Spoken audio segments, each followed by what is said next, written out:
ప్రార్థన అయిపోయిన తర్వాత పలహారం పెడతారు. ఒక చిన్న అన్న పుట్టినరోజు ఉంది ఈరోజు. ఇప్పుడు ఆటోమేటిక్గా ఇప్పుడు అందరికీ వచ్చిన వాళ్ళందరికీ పలహారం పెడతారు. ఇంటికాడ ఉండే వాళ్ళకి పలహారం వచ్చిద్దా? రాదు. నిన్నెవరు పలహారం కోసం రా అని నిన్ను పిలవలా. నువ్వు వచ్చి దేనికి వచ్చావు? దేవుని సన్నిధులకు, ప్రార్థనకి, ఆరాధనకు వచ్చావు. నువ్వు దేవుని సముఖానికి వస్తే నీకు ఆటోమేటిక్గా ఏం వస్తుంది? పలహారం వచ్చేసిద్ది. పలహారం నాకు పెట్టు అని నువ్వు చేసి పక్కర్లా పిలిచి పెడతారు. పలహారం మీ దగ్గరికి వచ్చిద్దా? మీరు పలహారం దగ్గరికి వెళ్తారా? పలహారమే మీ దగ్గరికి వచ్చింది. ఇప్పుడు పిలిచి పెడుతున్నాడా, పిలువకు పెడుతున్నాడా? నువ్వు కళ్ళు మూసుకున్నా కూడా తల మీద తట్టి పలహారం చేతులు పెడతాడు. అవునా?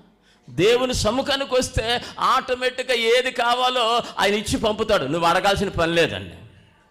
ఈ దావీదు యొక్క ఆలోచన ఇది. నువ్వు నా కొడుకు అది, నా కూతురికి ఇది, నాకు ఆస్తి, నాకు అంతస్తు, నాకు వెండి, నాకు బంగారం అక్కర్లా, అడగక్కర్లా.